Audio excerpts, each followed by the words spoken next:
Hello. আবার phone দিতে লাগেন।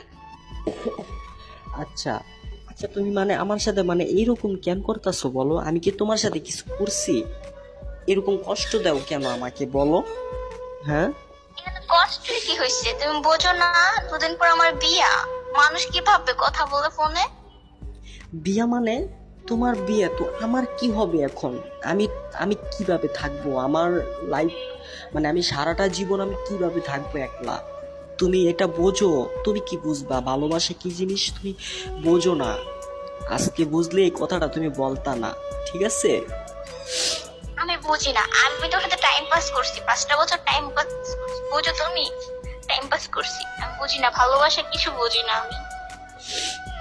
ও, তার মানে দেখো, তুমি তোমার লাইফ পার্টনার তুমি খুঁজে নাও, জীবনটাকে লাইফটাকে নষ্ট করো না, ঠিক আছে? তোমার জীবন এখন কিছুই না, এখনো শুরু হয় না।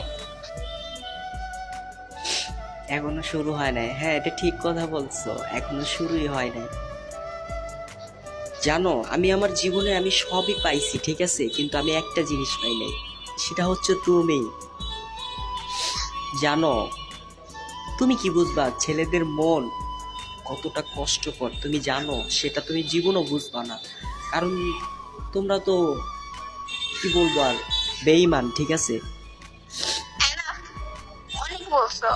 এখন না বলে পারতেছি না, বুঝছো? বলতেছে যে মেয়েরা বেঈমান, কেন বেঈমান হয় সেটা জানো না? আরে আমি কেন তোমার ভালোবাসা অস্বীকার করতেছি? আমি না বলা পারতেছি না। আর বলো না বেঈমান, বলো না, আমি বেঈমান না।